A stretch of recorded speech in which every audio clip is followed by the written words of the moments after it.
Hello everyone. स्वागत है आपका हमारे चैनल पे। जैसा कि आप जानते हैं हम डेली की करंट की न्यूज़ पढ़ते हैं, तो वैसे ही आज हमारी न्यूज़ होने वाली है। ईरान अपना बैलिस्टिक मिसाइल आर्सेनल फिर से बना रहा है चीन की मदद से। अगर ईरान चीन की मदद से ये बैलिस्टिक मिसाइल बना रहा है तो ये भारत के लिए भी बहुत इम्पोर्टेंट होने वाली है। तो आज के हमारे पूरे सिनेरियो में हम इसके बारे में बात करने वाले हैं। जून 2025 में ईरान और इजराइल के बीच लगभग 12 दिनों तक गंभीर सैन्य टकराव हुआ।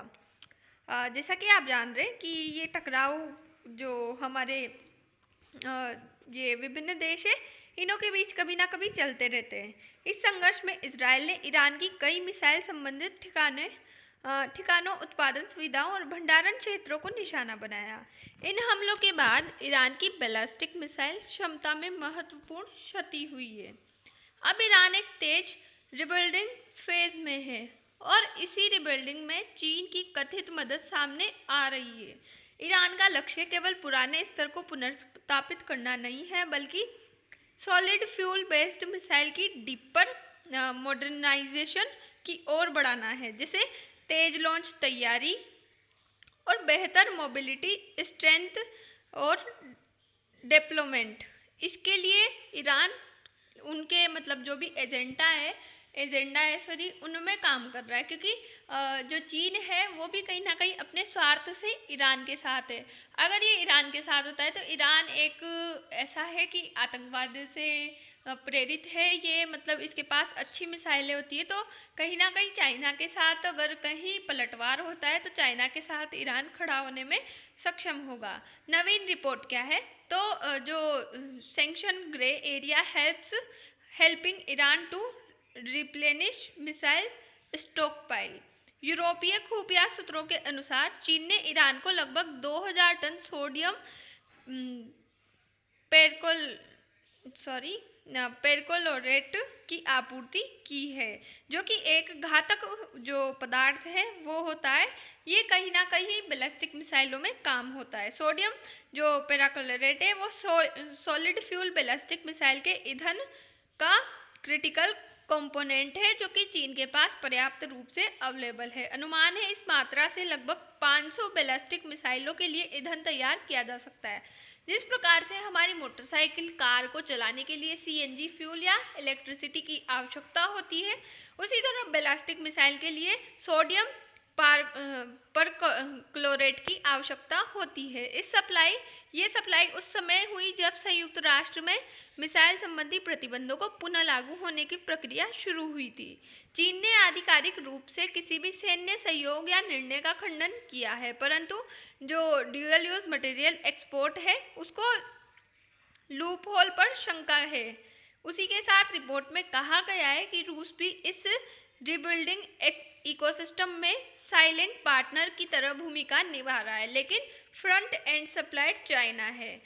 जो सारा करा धरा है वो चाइना का है, बस वो फ्रंट में आ नहीं रहा है, वो साइलेंट पार्टनर है। जो जैसे कि दुनिया के सामने छवि तो जो हमारा इराक है उसकी आ रही है, और जबकि वास्तविक इसका जनक है वो चाइना है।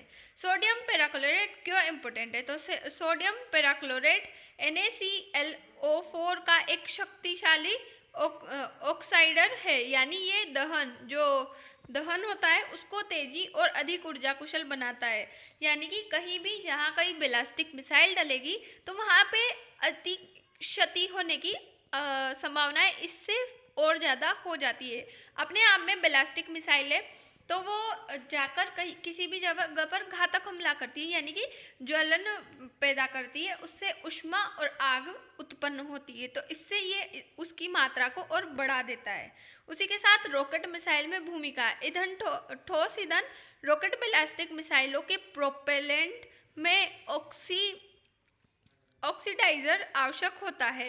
ये ईंधन के साथ मिलकर तेज ऑक्सीकरण कर ऊर्जा पैदा करता है।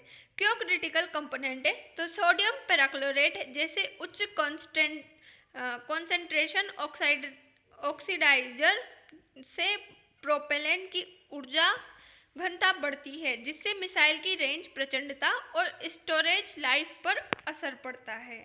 सोडियम फ्यूल के फायदे यानी कि प्रोपेलेंट के क्या कारण है। तेज लॉन्च तत्परता, जैसे कि रिड्यूस प्रिपरेशन टाइम है, आसान भंडारण व तैनाती इससे हो जाती है, कम मेंटेनेंस बनाम लिक्विड फ्यूल विकल्प, यानी कि इसमें ज़्यादा मेंटेनेंस की आवश्यकता होती नहीं है।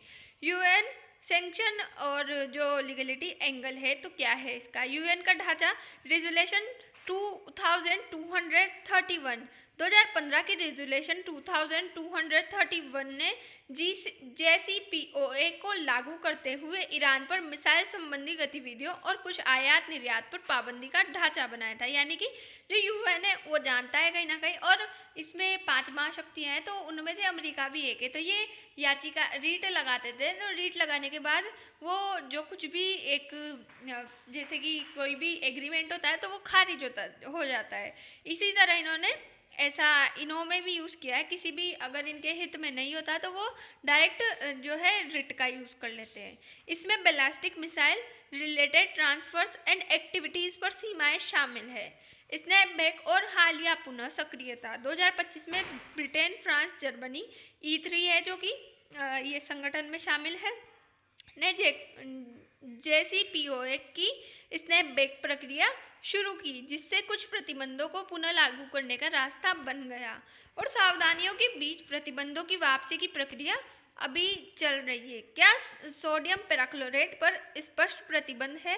तो जटिलता, सोडियम पेराक्लोरेट जैसे रासायनिक पदार्थ सीधे सीधे हर सूचीबद्ध बैंड आइटम में न दिखने के कारण देशों, विशेषकर आपूर्तिकर्ता जो इनकी सप्लाई करता है, उनके लिए ये तर्क बना देता है कि कानूनी रूप से ये निर्यात प्रतिबंधों का उल्लंघन नहीं कर रहा है।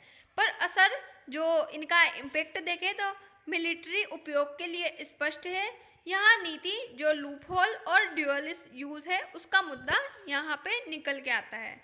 उसी के साथ क्योंकि जब कभी भी अगर हम देखते हैं हमारी जो सीमा पर तैनात जो सोल्जर्स होते हैं उनके हथियारों के लिए ये यूज़ किया जाता है, यानी कि जो कानूनी रूप से ये है प्रतिबंध का उल्लंघन नहीं कर रहा, ऐसा जो आपूर्ति करने वाले जैसे कि चाइना जैसे देश है वो ऐसा दावा करते हैं। नियंत्रण व्यवस्था और अंतर्राष्ट्रीय नियम, कई प्रमुख नियंत्रण फ्रेमवर्क जैसे कि मिसाइल टेक्नोलॉजी कंट्रोल रिजाइन गैर सदस्य भी है, पर उनका मानक व्यवहार पर असर पड़ता है। कुछ रसायन नियंत्रित सूची में है, पर जो इन्फोर्समेंट है और एंड यूज़र है वेरिफिकेशन पर निर्भरता की बड़ी चुनौती है।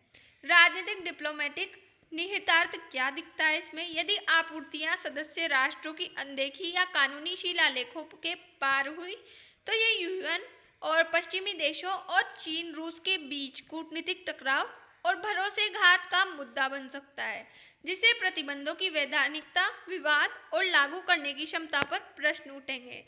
स्ट्रेटेजिक इम्प्लीकेशन देखें, जो रीज़न है वो क्या क्या है। तो स्थिति का सार है पूरा कि चीन की सहायता से ईरान अपने बैलिस्टिक मिसाइलों को तेजी से फिर से स्थापित कर रहा है। ये केवल उपकरण नहीं बल्कि रणनीतिक क्षमता की वापसी है। इजराइल पर क्या इम्पैक्ट पड़ने वाला है? अधिक मोबाइल और इंस्टेंट लॉन्च ठोस ईंधन मिसाइलें इजराइल के लिए जोखिम बढ़ाती है और उसकी जो प्री इम्पेटिव रणनीति है उसको यहाँ पे चैलेंज देती है। गुल्फ राज्य जो गल्फ कंट्रीज हैं उनकी क्या चिंता है? तो सऊदी, यूएई आदि को अपनी सुरक्षा बढ़ाने के लिए महंगे मिसाइल डिफेंस खरीदने या और ज़्यादा सुरक्षा समझौतों की ओर झुकना पड़ सकता है। जो प्रॉक्सी युद्ध है उनकी बात करें तो उनको बढ़ना, मजबूत मिसाइल क्षमता से जो ईरान अपने प्रॉक्सी नेटवर्क जैसे कि हूती, हिजबुल्लाह के माध्यम से दबाव बढ़ा सकता है, जिससे क्षेत्रीय टकराव गहरा हो सकता है। प्रॉक्सी युद्ध यानी कि वही गृह युद्ध की तरह का। चीन अमेरिका प्रतिस्पर्धा इससे बढ़ सकती है, जैसे कि चीन ये सुनिश्चित कर सकता है कि मध्य पूर्व में उसकी मौजूदगी और प्रभाव बढ़े, जिससे अमेरिका चीन तनाव और व्यापक रूप से ले सकता है। जैसा कि आप जानते हैं कि हाल ही में भारत ने अपनी जो एनी एयरबेस है वो भी वापस मंगवा ली है, जो आई थिंक स्वेज नहर या इराक के जो एरिया था वहाँ पर स्थित थी। तो इससे चीन की उस जगह पे मजबूती और बढ़ जाती है। रूस की इसमें क्या भूमिका है? तो रूस ईरान सहयोग से तकनीकी और लॉजिस्टिक समर्थन मिल सकता है, जिससे 3 तरफा असर और बढ़ेगा। स्थिरता पर क्या दबाव पड़ेगा? तो मिसाइलों की संख्या, गति और छिपाव बढ़ने से गलती मिसकैलकुलेशन और अचानक तेजी से एस्केलेशन की आशंका बढ़ सकती है।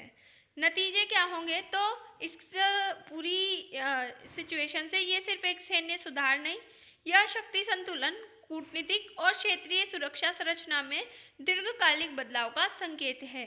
यहाँ पे जो यूएस विद चाइना है उनकी कहीं ना कहीं एक, क्योंकि दोनों विश्व शक्तियाँ हैं तो अपना अपना वर्चस्व ये दिखा रही है। चीन इराक के साथ जुड़कर मध्य पूर्व में अपना प्रभाव बढ़ाना चाहता है। अमेरिका इसको अपने हितों और इजराइल गल्फ की सुरक्षा के लिए खतरे की तरह देख रहा है। इसका जो पूरा प्रोपेगेंडे का जो पूरा नतीजा है वो निकल के आता है कि ये मामला सिर्फ मिसाइल सामग्री सप्लाई नहीं बल्कि अमेरिका और चाइना शक्ति प्रतिस्पर्धा का नया फ्रंट बन रहा है। तो अगर रशिया का सेकेंडरी एंगल देखें तो रूस ईरान को तकनीकी और लॉजिस्टिक मदद ले रहा है। यूक्रेन युद्ध के बाद रूस और ईरान का सैन्य सहयोग बढ़ा है। चीन की मदद से ये तीन तरफा रणनीतिक गठबंधन मजबूत हो रहा है। तीन तरफा जो रणनीतिक गठबंधन है वो चाइना, रशिया, ईरान के बीच में ये मजबूत हो रहा है। इनके जो, क्योंकि जब कभी भी अगर दो खेमों में दुनिया बट रही है तो रशिया हमेशा चाइना के साथ जाएगा, ना कि अमेरिका के साथ, क्योंकि जो पिछला जो सिनेरियो था, मतलब जो पीछे की जो शताब्दियाँ थी, सेंचुरीज थी, तो उनमें रशिया और अमेरिका दो महाशक्तियाँ होती थी। तो अब रशिया का विघटन हो गया तो उसके बाद रशिया चाइना के साथ जाना ज़्यादा अपनी तरफ, मतलब अपने झुकाव में चाइना की तरफ ज़्यादा अपना झुकाव रखेगा। यूएस और उसके सहयोगियों के लिए क्षेत्रीय संतुलन और चुनौतीपूर्ण बन गया है। इंडिया के पर्सपेक्टिव से ये क्यों इम्पोर्टेंट हो जाता है? तो भारत चाबहार पोर्ट में ईरान का साझेदार है और गल्फ में स्थिरता चाहता है। ईरान की मिसाइल क्षमता बढ़ने से भारत के व्यापार, तेल आपूर्ति और क्षेत्रीय सुरक्षा पर असर पड़ सकता है। भारत को अमेरिका चीन तनाव के बीच अपने रणनीतिक संतुलन और कूटनीति पर ध्यान देना होगा। भारत के लिए ये एक संवेदनशील सुरक्षा और राजनयिक चुनौतियां बन गया है। तो इस पूरी न्यूज़ से जो हमारा कंक्लूजन निकल के आता है तो वो होता है कि ईरान तेजी से अपनी मिसाइल क्षमता पुनर्निर्मित कर रहा है। चीन इसका समर्थन कर यूएस के प्रभाव को चुनौती दे रहा है। इजराइल और गल्फ देशों के लिए सुरक्षा जोखिम बढ़ गया है। रूस चीन ईरान गठबंधन क्षेत्रीय संतुलन को प्रभावित कर रहा है। मिडिल ईस्ट अब पोस्ट डिटरेंस इंस्टेबिलिटी जोन में प्रवेश कर रहा है। तो आज की हमारी न्यूज़ यहीं तक ख़त्म होती है और जो कुछ भी आपको प्रॉब्लम्स हुई हो इसमें तो आज के लिए माफ़ कीजिएगा और I hope you understand. Then bye, मिलते हैं नेक्स्ट वीडियो में।